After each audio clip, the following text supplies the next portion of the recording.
first half, but Larry Brown greeting some of the players, including Jermaine O'Neal. Of course, Larry Brown coached the Indiana Pacers, one of 7 teams he took to the NBA playoffs. Let's take a look at some of the numbers from the first half. Anything that stick out? Well, you know, something that sticks out that's not even on there, although they're both shooting a pretty high percentage. A couple more three-pointers by Detroit, but the one thing that jumps out is the fast break points. Indiana Pacers at 9, Detroit at 7. And last year, I know New Jersey led the league at around 18, just to give you a reference point. I believe Phoenix is leading this year at around the same numbers. So I would suspect this second half, Indiana wants to push the pace a little bit. And we looked at Larry Brown, you know, hugging the players, Reggie and Jermaine O'Neal. I think a lot of people don't understand that the NBA is one big fraternity. The players do really like each other. Even if you don't like somebody on the court, if you see him off the court on vacation during the offseason, you're going to go high five, say how you doing. Now, there may be some grudges here and there, but for the most part, it doesn't matter what team, who you're playing for. The coaches like other coaches, players like players, and everybody generally gets along. And I get the feeling from talking to coaches and players before the game that there's part of the players for these two teams that almost felt like they knew today was an important day for them to come out and play basketball and get past what happened November 19th.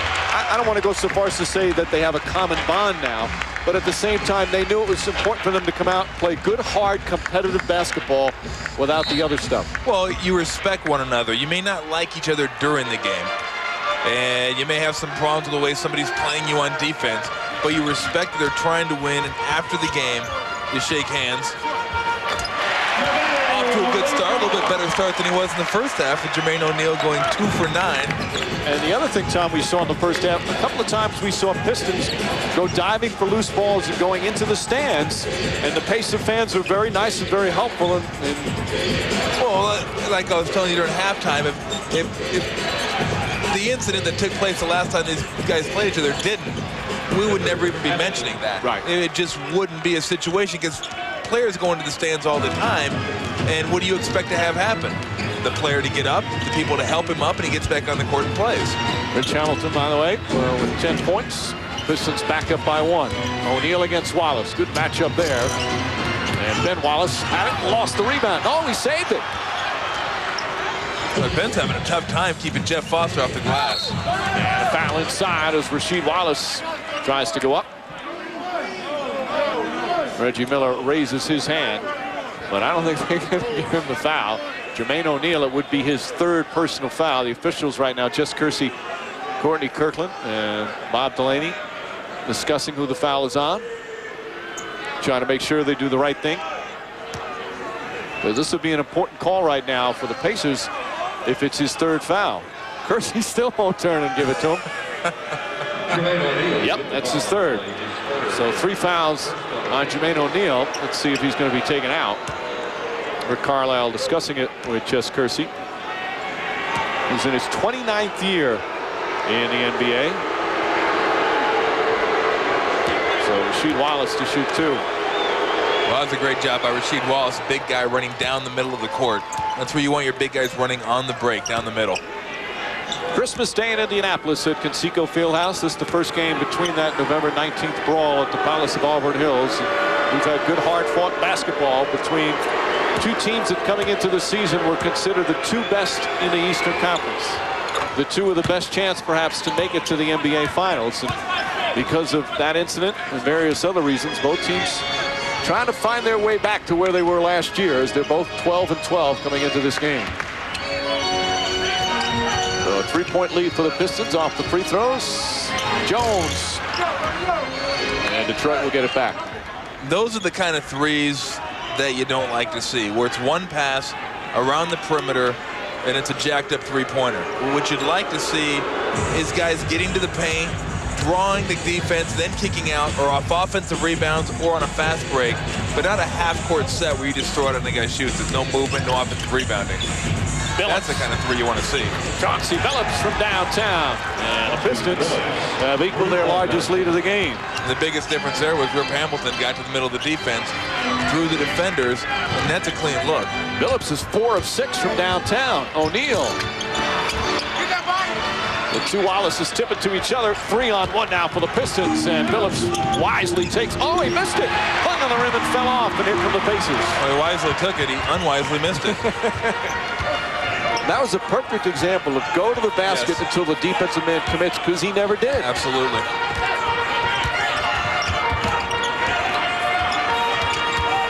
Good help defense from Ben Wallace.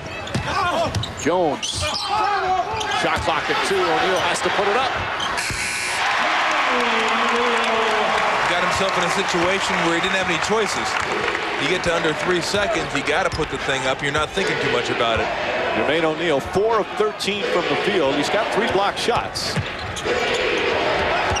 Poked away by Jones. Should go down the other way. Yes. Excellent defense from Jones.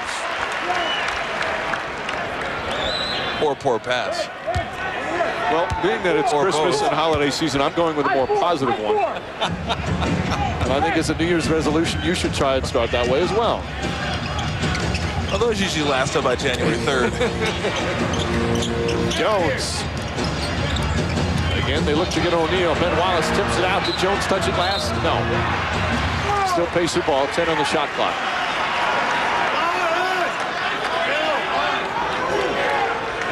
Crowd has been in this one from the start. They've been booing the Pistons and booing Ben Wallace every time he touches the ball. And as we mentioned, it's just been good support of their team for the most part. Miller, nice move. Reggie Miller. He's now 7 of 8 from the field. Never assume which way you think Reggie Miller is going to go. That way he made one little step towards the screen. Rip Hamilton bought it, then an easy one dribble runner.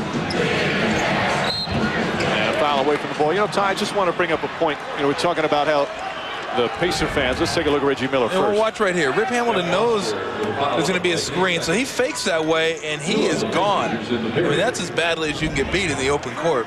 I want to bring up a point. You know, we talk about the Pacer fans, how well they've been. The Pistons fans, and we've both been doing games in Detroit for a long time. Pistons fans are great fans at the Palace. Just absolutely great fans. And obviously, there are a host of them that was completely unacceptable. And what they did is Foster comes up with a steal. Look out. Look out. Foster, good ball on the ground, and he puts it in. Wow. Not only did he put it in, he crossed him over. Jeff Foster. Good night. 8 points, 12 rebounds for Foster. Reggie Miller called for the reach in, and we just saw a player agree with the call. I guarantee you Jeff Foster is going to be telling Rick Carlisle after the game, I can lead the break. Look at him. Nobody to give it to. Cross him over. But just to finish that point, overall, again, there were a lot of bad fans that night, but overall, the Pistons fans are terrific fans and should not be with a wide paintbrush talked about in any other way as Hamilton misses Foster. The rebound again. Good outlet. Got him. Miller takes it to the basket, trying to draw contact. Reggie Miller, 8 of 9 from the field. He's got 18 points on the Pacers by 2. Well, they're wearing the throwback uniforms, and we're seeing throwback Reggie. And nobody gets this crowd as fired up as Reggie Miller, his whole career here. Phillips. Prince had it knocked out of his hands by Jones.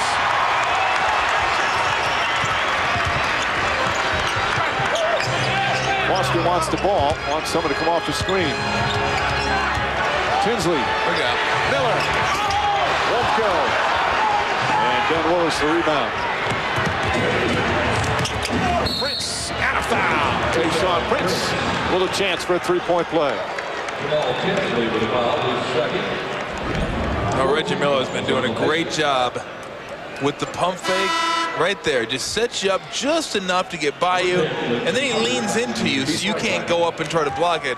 And then Tayshaun Prince did a good job getting baseline, and not quite quick enough in getting over was Jamal Tinsley. Picks up the foul, and Tayshaun Prince goes to the line for a three-point play. Tinsley with his second personal. Tinsley only shot 1 of 6 in this game, but he's got 10 assists. He comes into this game 4th in the NBA in assists, 2nd in steals. Only Larry Hughes has more steals per game. Miller, and here's a hole. A late call, but it was the right call. Yeah, he got it. Hamilton Miller trying to plead his case as he picks up his third. He grabbed him before he came over the screen. Well, it's one of those ones where you think you may get away with it because the guy who's setting the screen may have struck the referee's view. Well, these Reggie and Rip are going at it. Tinsley, Foster not expecting the pass. Shot clock violation.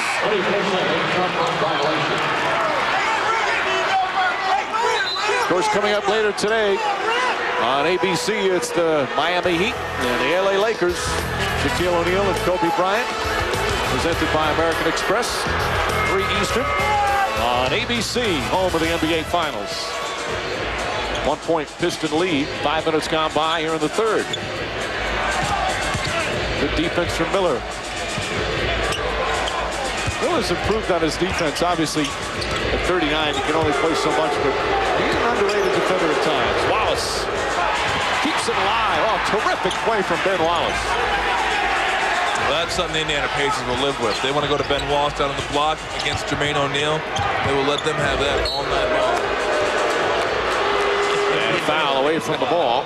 Reggie Miller. It's like watching clones run around. Rip comes down here, he runs around, Reggie's chasing him, Reggie's grabbing, they go down to the other end of the court. Reggie's coming off screens, running around, Rip's grabbing him, Rip's trying to stay up with him. And both these guys, Reggie, has more range than Rip, but very, very similar in the way they never stop moving, and as a defender, always making you work. Now, we ended that was the 3rd foul on Reggie Miller. Right now, the official score only has 2. We'll check on that. Hamilton, one of the best free throw shooters in the league earlier this season, had a game where he was 20 for 20 from the free throw line. That's not the NBA record, though. Dominique Wilkins, 23 for 23, most free throws made without a miss. Hamilton will take another when we come back. Just under 6.5 remaining in the third. Milicic was the 2nd overall pick by the Pistons. Depending on how he turns out, and I have no idea how he's going to turn out because I haven't seen him play much.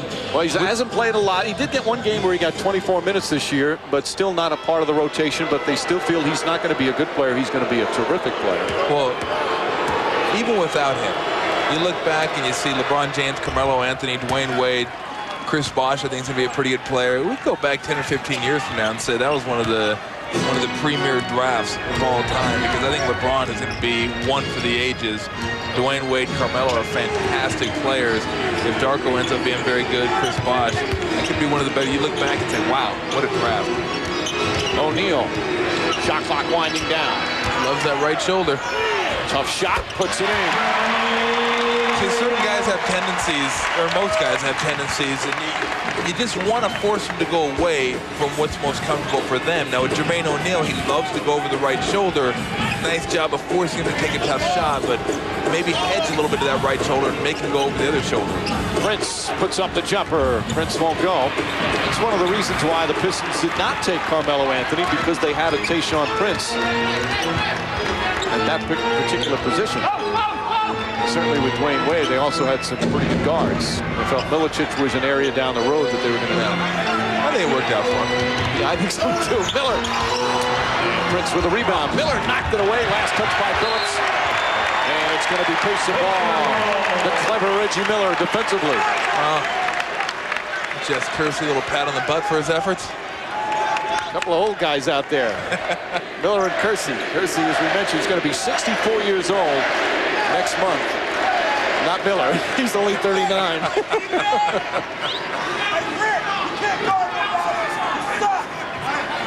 Though we still have, as perhaps you can hear, some fans who have not learned the lesson from what has happened. You know what? All kidding aside, I think one of the positives that might come out of November 19th was fan behavior and the closer look by security in terms of being able to discipline and eject fans for what they say. The verbal abuse, but sometimes gets downright vicious and personal. O'Neal, another tough shot, won't go. And Ben Wallace the rebound. Well, you can go. You can cheer, you can boo. I even think you can heckle. You can have a sense of humor about it. And Tinsley with the foul as he threw down Hamilton. So Jamon Tinsley picks up his third. Let's send it over to Jeremy Schaap. Well, Mike, I just had a chance to talk to the security guards who are behind the Pistons bench. They say there's been absolutely nothing out of the ordinary so far. The fans have been very well behaved. I did hear a few shouts from beyond the tarp where the Pistons enter and exit the court, but otherwise, nothing to note. Thanks, Jeremy. You're going to hear that in every arena. In Indianapolis, and this goes back to the Market Square Arena days, notorious for the fans behind the bench, as is Detroit. Their places, Philadelphia is very tough for the opposing team right behind the bench. There are a lot of places around the league that's tough. And again, fans have the right to come in, but I don't think they have the right to say anything just because they pay for the ticket. And what I hope is that security will start throwing some people out for bad language and for when the abuse goes over the line in terms of personal stuff. And then sometimes when the abuse is constant, I mean, not only you're not annoying these guys because they're not listening to you. What you're doing is annoying other people that came to watch the game. That's who you're annoying. But I mean, there are some people. Remember, was it Dana Ficker in Washington? It was pretty funny. Robin Ficker, I'm sorry. But there are some funny people out there that have a sense of humor about what they're doing, and players don't even mind that. Sometimes they get in conversations with them, but when it's just vile and vulgar, not only the guys not listen to you or respond, then you're upsetting people who actually came to watch a game. Absolutely. Rip Hamilton on Jones, one-on-one. Tough shot won't go. Foster battling, and a loose ball foul is going to go against Detroit. He is doing a great job on the boards. It's Ben Wallace. Foster with 15 rebounds, 5 offensive rebounds as he goes to the bench. One of the more underrated players in the game, Jeff Foster. Well, he gives you extra possessions. He secures defensive rebounds. And not only is he doing that, he's not just rebounding his area. He's a pursuit rebounder. He goes and pursues the ball until somebody else has it or he has it. Crozier for 3 won't go. And Hunter Pistons trying to get some easy buckets. Phillips, plenty of contact there. Miller may have gotten away with a bump. Again, I remember from the start, when you see Jess Kersey and Bob Delaney, they let players play. You'd think the officials in this game would want to call it very tight. There's a foul, shot won't go. But I think they've done a good job of balancing, letting them play, and not saying we're not going to overreact because we know that you guys just want to play basketball. Well, you want to have some flow to the game. You don't want it to be stop, take the ball out of bounds, stop, take the ball out of bounds, stop, go to the free throw line. And Jermaine O'Neal, good job of splitting the defense, using the left hand, and just can't get it to go. Now, he's had a couple of those today, and it's going to take, like I said, 2 or 3 games, not a long period of time. He doesn't look like he's breathing hard out there. Just, you got to get back and play against different teams. And he's been practicing. So it's not like he's been out with injury. That's usually when you get rusty. When you're out with injury, you don't have a chance. Jess Kersey always looks like he knows what everybody's saying, doesn't he? He's always listening and kind of amused by what people are saying. He was one of my favorites when I was playing. Loved playing when he was officiating a game. Dick Pavetta I enjoyed. Earl Strom I enjoyed. Some of the old school guys. It was a lot of fun. They would talk to you. And if they made a mistake, they'd tell you they made a mistake. If they wanted you to keep your mouth shut, they'd tell you to keep your mouth shut. I mean, they're just real guys, and they would have conversations with you. By the way, that last foul on Rasheed Wallace, his third. Wallace trying to get post up. Nice move inside. Can't fit. Oh, nearly tipped it in. And the follow. Great second and third effort from Rasheed Wallace. Yeah, Wallace will go to the line. I mean, he pulled the Inspector Gadget out of the bag there. Look at this left arm. Miss, whoop, got it back. Tip it to myself, get to the free throw line. There's no way that left arm should have reached that ball. You are the king of the B-movie references. Now, Inspector Gadget was a cartoon. It was a movie, too. Well, it's a movie, but it was a cartoon way before Matthew Broderick played him in the movie theater. I don't want to get into this with you. Well, you brought it up. I'm sorry I did. Wallace gets the free apologize to yourself then. Free throw shooting. The Pistons 15 of 16 from the line. Ronald Dupree will come back in. Billups will sit down. Dupree, a guy who's bounced around a bit. Second year out of LSU, played last year with the Chicago Bulls. Wasn't drafted, played the NBDL. Was cut by the Pistons last year. Very good college career, not getting an opportunity to play. 2-point Piston lead. Let's see if they really try to focus on getting Jermaine O'Neal the ball with this lineup in. O'Neal, quick move. Trying to finish. Stepped out of bounds. The prettiest move he had all day. Didn't count. I have a feeling he thinks he was bumped out. He's trying to give his explanation to Bob Delaney. Won't help matters. Timeout call by the Pistons. Yeah, we'll take a break. 3:09 remaining in the third. This one's been close throughout. Largest lead by either special Christmas edition presented by American Express as we get set to start the fourth quarter. Pistons leading. Pacers by 8 as we say hello once again to Jeremy Schaap. Well, Mike, you know, in 5 days in New York, a federal judge is going to rule whether an arbitrator had the right to reduce Jermaine O'Neal's suspension from 25 to 15 games. If he decides the arbitrator had that right, then it's a big issue for the NBA, much bigger than whether Jermaine O'Neal is suspended for 10 more games. The issue really is about the commissioner's authority. The crux of the issue is whether the brawl entailed an on-the-court or off-the-court problem. The rules are very specific. The commissioner has the right to punish as he sees fit based on the court incidents, but not off the court. If the judge agrees with the arbitrator, the league's got a big issue on its hands. Thank you, Jeremy. Although certainly the arbitrator's ruling pretty much backed up what Commissioner David Stern ruled as a travel call on Tayshaun Prince. Artest's suspension stayed the same. Steven Jackson, I would say everybody else, the only one that he changed was Jermaine O'Neal, so it was pretty much in accord with what the commissioner ruled. Well, I think, you know, the arbitrator, I agree. I thought Jermaine O'Neal's sentence was a little too stiff, but to say that happened off the court, I think is really splitting hairs, because that was something that started on the court and happened in and around the basketball game. So that was something that Commissioner Stern should have had jurisdiction over. They call Ben Wallace in the restricted area, so a blocking foul on Wallace. That's going to be his third, much to the delight of the crowd. Yep. The key here is the help defender. Is he in the restricted area? All you got to do is take a look. Yeah, his feet were in the restricted zone, and that's going to be an automatic block. Now, O'Neal was very close. If you received the ball in the lower defensive box, the restricted area is wiped out. It appeared he was just above that lower defensive box. So therefore, the restricted area did come into play. Well, you got to look where he catches the ball, and I think he was just above. Yep. Outside the 3-foot hash marks there that are along the baseline and then the bottom tip of the circle. They had to get rid of that circle altogether. That circle. The restricted area? Yeah, it's just either get rid of it or make it bigger. Because it's too much of a distraction, though. But I think you get officials that just look for the restricted area and they don't see whether the guy's actually moving or not. I think you move it out or you get rid of it so guys can look at the play itself and not have to look at the ground to see if people are inside or outside. I'm not saying that doesn't happen, but I think those calls have been more consistent when you've had, since the restricted area has been in place. 7-point lead for the Pistons. Opening minute here in the fourth. Good aggressive defense from Hunter. Miller trying to draw a foul. Miller for three. Reggie Miller again. 9 for 12 from the field. He's got 21. And it's a 4-point game.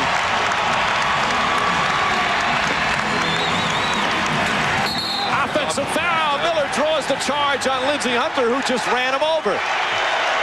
Hunter smiling. That's his Miller as they come up the floor.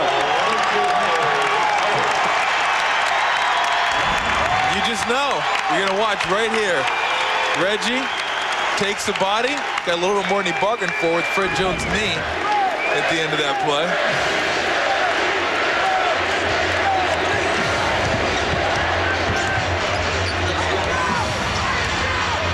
Miller has Billups on him now.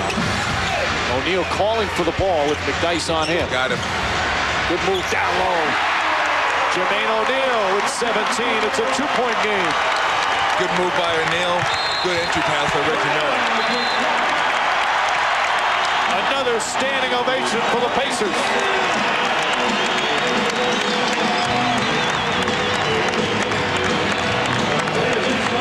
22nd timeout for Larry Brown after Indiana opens up the fourth quarter with 6 straight points. Well, something they were missing ending the third quarter was Jermaine O'Neal and Reggie Miller. They get those guys back in there, and Reggie's just having an incredible evening and doing it all. Getting out outside jumpers, getting to the free throw line, or getting to the extended paint area. And right there, just a nice pass in. Yeah, almost could have been a foul. He had Antonio McDyess beat, and goes out the one leg for the little runner. Yeah, 17 points today, playing pretty good. I just thought early on he had a lot of nervous energy. Oh, no question. You could see the nervous energy and just wanting to get back in and do so well, and been waiting patiently on the sidelines to get back in and play. And after about the first quarter, okay, the nervous energy's gone now. You're into the flow of the game. You're back at home. He's one of the best young players in the game. Hard to believe, again, he's only 26 despite being 9 years in the league. Of course, went straight from high school to the NBA. First several years when he was in Portland, hardly played, and now he's become one of the premier big men in the league.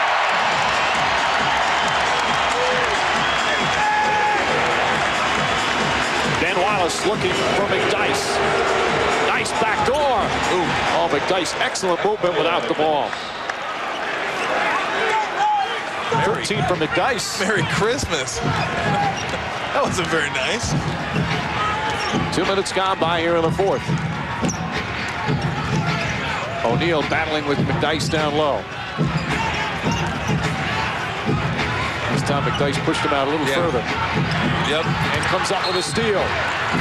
And then a foul call on Jermaine O'Neal. That's his fourth. You're exactly right, Mike. That makes all the difference in the world. 3 or 4 feet. Now, instead of backing you in, he has to turn and face, gives you a chance to get the steal, or gives defense a chance to come over and help. If he catches it down by that block, it's too late because he'll make his move, and you're stuck.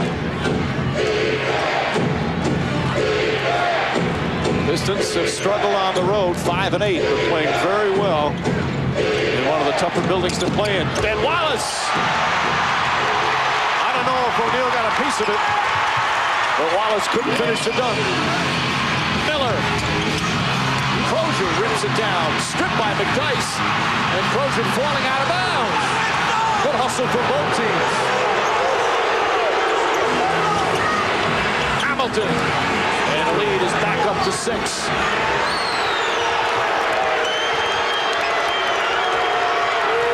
A timeout call by the Pacers. Crowd thought there should have been some foul calls, but as we've said all along, the officials have let them play both sides.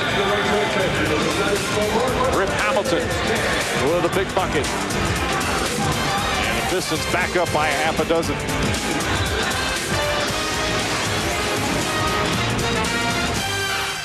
Philip has been a big wheel, part of our Jeep Power Performance here this afternoon.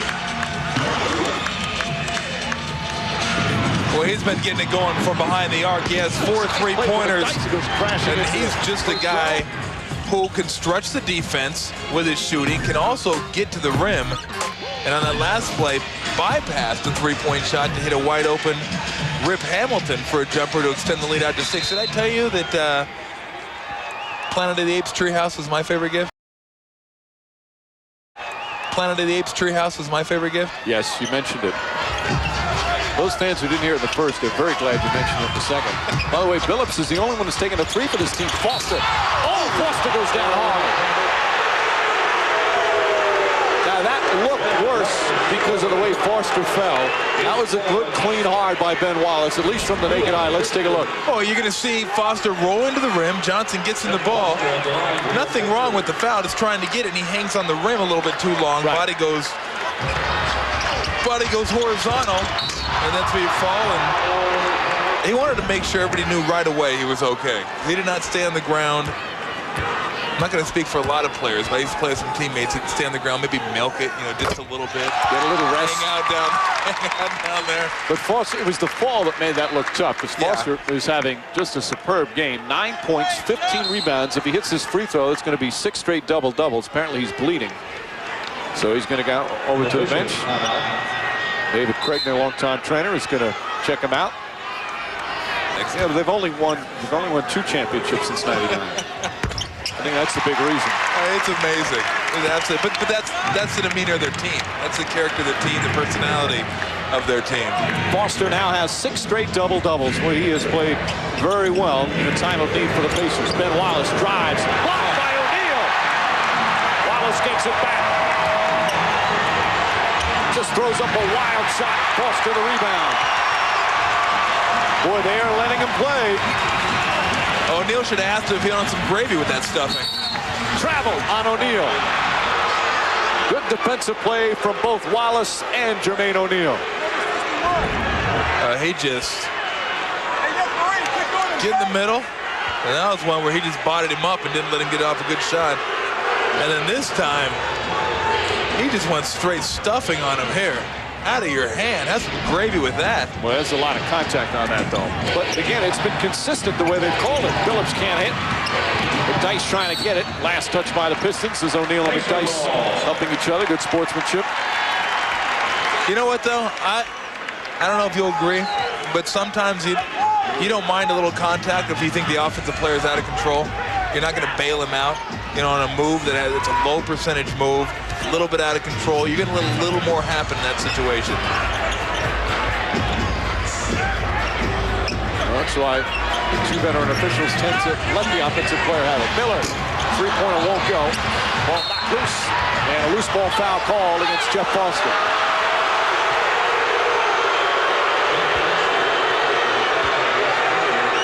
So Foster picks up his third, and for the Pacers, just their second team foul.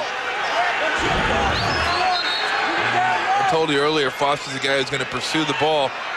Good call. I mean, Foster, one of those ones that you would probably call incidental contact because, but you run into a guy that has a chance to corral a rebound, you have to call that foul, even though there was really no intent there.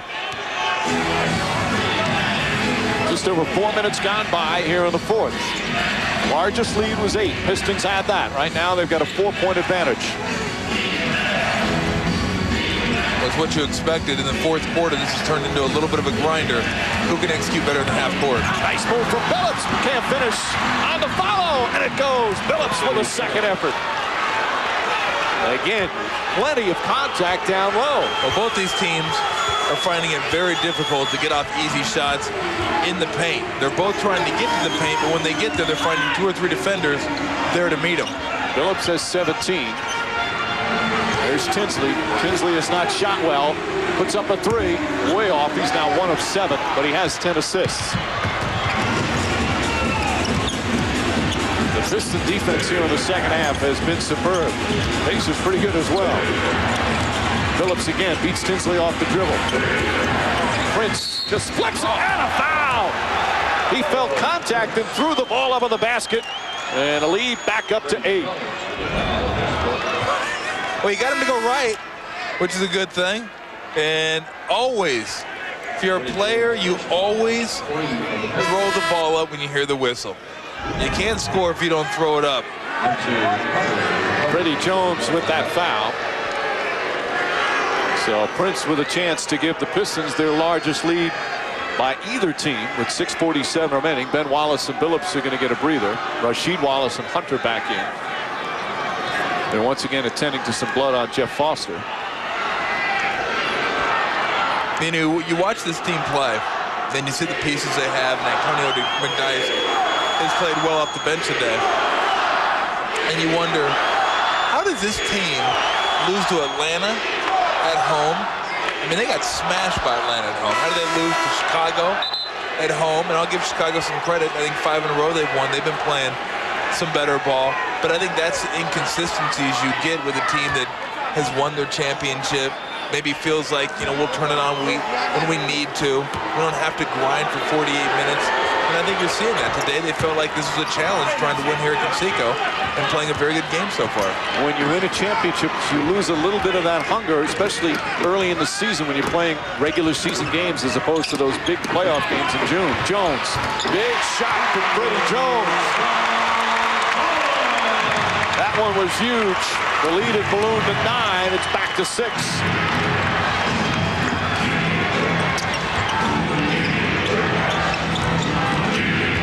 Jones fights over the screen. Hamilton puts it in. 20 from Tinsley now 2 of 8. Sometimes, Mike, they're so wrong, they're right. Hamilton operating against Jones. Rip Hamilton. Well, you can't let a guy as gifted as Rip Hamilton get 3 or 4 dribbles without someone coming over to help. I mean, a couple dribbles, yeah, but you start getting down in that paint area, he's just too tall. They can jump right over Fred Jones. They're going to operate through O'Neal again. Hunter looking to help out on a double team. O'Neal misses. Didn't really have to help out. That's the beauty of Rasheed Wallace's defense.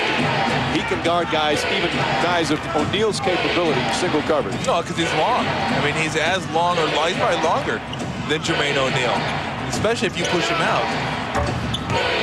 McDyess can't hit. Just over 3.5 remaining. Rick Carlisle calls a play. Let me get Reggie a shot. Get Reggie going here. Tinsley trying to find something. Nice move from Tinsley. Oh, pretty basket.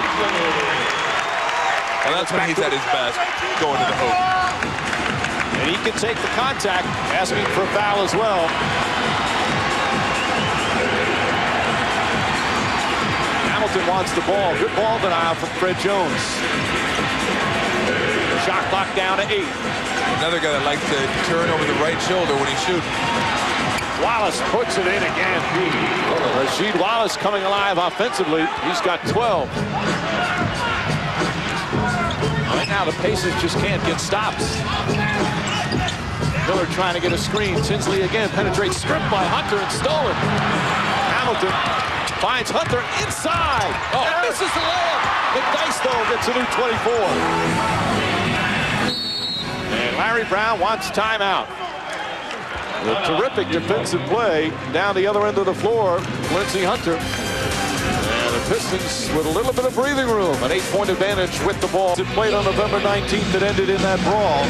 And in talking to the Piston players this week, what they kept thinking about was how badly they were beaten on their home floor back on the 19th. They lost by 15. The Pacers hammered them. They wanted to come in and show them that they could win in their building. And right now they've got an 8-point lead. Well, the one thing about Detroit that I've noticed this year is if you arouse their interest, they're going to play hard. They will play hard against teams that they can threaten them. When they're playing teams they don't feel can challenge them, that's when they play their worst. Then Wallace keeps it alive. Killing them on the offensive board today. 19 offensive rebounds for Detroit. And some of those offensive rebounds have led directly to getting to the free throw line. Then Wallace has 5 of those 19 offensive boards. Alley-oop to Wallace. Blocked by O'Neal. A jump ball. Fifth block shot of the game for Jermaine O'Neal. And he'll jump it up at the Pistons free throw line circle. And Ben Wallace is thinking he'd just like to get an attempt that actually gets up to the rim. Jermaine O'Neal's defense has been huge, but right now the Pacers need a lot more stops if they have hopes of winning this one.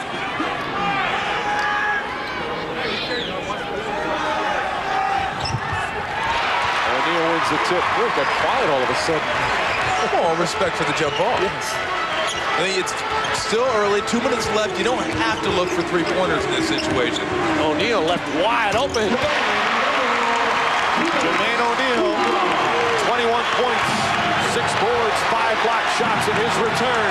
And the crowd trying to urge on the Pacers here at Conseco Fieldhouse. Wallace lost it momentarily. Shot clock at 7. Good defense. Nope, they caught Tinsley with a bump. They are not in the penalty. First foul in the last 2 minutes. 5 fouls on Tinsley. Well, a tough one to take because you've been playing good defense. And you have them. Right there, you don't need to get up underneath them with your midsection and push him. You don't need to do that with 5 seconds of the shot clock. You're going to force him into a tough shot. That's a good call. Next one, they'll go to the free throw line. Hamilton. Wallace for 3. Puts it in. Rasheed Wallace, a huge shot. And it's up to a 9-point lead with 1:29 to play. What have we seen out of him in the last couple minutes? Pull-up jump shot off a bounce, a post-up, and a 3. He's got 7 of his 15 points here in the 4th quarter. And this equals the largest lead of the game. Just under a minute and a half remaining in the 4th. Pistons perhaps ready for a big road win. 10 a few times, and even if you score, expect to win. It's got to happen quick. Tinsley gets inside, blocked with a foul. Wallace Wallace picks up his 5th, Rashid that is, and Tinsley will shoot. This is exactly what they want, scoring with the clock stopped. No, and they did it about 8 seconds, and that's exactly how quickly you want to get a shot in this situation. You just can't expend time right now. You don't have that luxury, but the same token, you don't want to force shots. You want them to be wide open shots, but you need some stops here. You know they're going to milk the clock. From the line, the Pacers 16 of 23, so they've missed 7 free throws. Tinsley hits a pair. 7-point game again. Only have 8 to get it across. They do in 6. Phillips tied up. They do not need the foul yet. Jones just throws an elbow right into the midsection of Hamilton. And it's going to be a 2-shot foul. And the ball. An elbow foul call. I was watching Jones trying to deny it, and there's no question he threw the elbow at him. And you see right here, they're battling at the right elbow. And that's the elbow right there. Jones trying to complain, but right in front of Bob Delaney. Just a bad decision for Freddie Jones. So 2 free throws and the ball. And you put a guy like Hamilton, one of the premier free throw shooters, at the line. Well, the thing that really hurts you here is not the bucket that you're going to get. Certainly giving back the 2 points hurts, but another 24 seconds they're going to be able to use up. And Hamilton hits a pair, 24 points. Let's see, he's going to just right there. It was good physical play for a while, and then for some reason, Jones just tried to throw an elbow at him. Well, I think it was more of an elbow on him and then pushing him back. I don't think he wound. You think he wound up? It was the pit of a windup. Wallace goes inside. Wild shot won't go. Wallace trying to tip it, gets the rebound, knocked out of bounds. Still Piston ball. Well, I'm not really sure why Rasheed Wallace. I mean, I know he was open. But at this point of the game, you just want to run clock. Right. You want to make sure you take 20 seconds off before you shoot the ball. So they get the new 24. Wallace's shot hit the rim. And Hamilton's going to bring it out. And here's the foul on Jones. So Jones picks up his 3rd. And the crowd a bit frustrated. Pacers played well in spurts, but Pistons defense in the second half. 20-second timeout. Hamilton knocks down the 2nd, and the Pistons have their largest lead of the game, a 10-point advantage. See, this team's a threat to them. They know they want to come out here, especially on the road, get a W. But when you're playing Atlanta at home, maybe you're not as focused as you should be. Crozier kicks it out. That's a 3. It's good. Freddie Jones knocks down the 3. They're going to try and foul Phillips. No, he falls, stepped out of bounds. Phillips stepped out of bounds. He got knocked to the ground. And the Pacers will get it back down by 7 with 41.7 to play. And with Reggie Miller on the floor, this game is certainly not over. Somewhere Spike Lee's breaking out in a cold sweat. Well, after what Tracy McGrady did this year, no game is over. Miller puts up the 3. Bang! Just like that. And it's a 4-point game. Phillips tied up. And there's the foul. Again, they don't necessarily need the 3 right now, but they need to score quickly. Miller, another 3. Ball knocked loose, picked up by Prince, and he's immediately fouled with 27 seconds remaining. Again, not having timeouts, Space is going to have to push the ball up the floor. And that makes it the 7-point game. Now you need 3s. You're just going to come down, get it to somebody, and let them go. And the clock wasn't running. They'll look for the quick 3. Jones fires away. Jones puts it in. Makes it a 4-point game. Boy, the Pacers just won't go away, and there's a foul on Tinsley. Give the credit to the Pacers. Keep coming back, knocking down 3s to make this go down to the wire. Anthony Johnson will come in. Tinsley is fouled out of the game. 8 points, 13 assists for Tinsley. Struggled shooting the ball, hit some big shots late. So Tinsley's done. 2nd straight game he's fouled out. 3rd straight game he's been out. He's been ejected prior to this 2 in a row with 2 technical fouls. That's a nice little running time. He's a tired player right now, playing all the extra minutes. He's such a key to this team and their hopes. Chauncey Billups now 20 points. Final seconds. Jones, that's a two-pointer, won't go, and that'll do it. The Detroit Pistons come into Indianapolis and get a strong road win here over the Pacers. In a game, the pregame talk was all about what happened on November 19th, but the game was all about two tough defensive teams battling out. Let's go to Jeremy.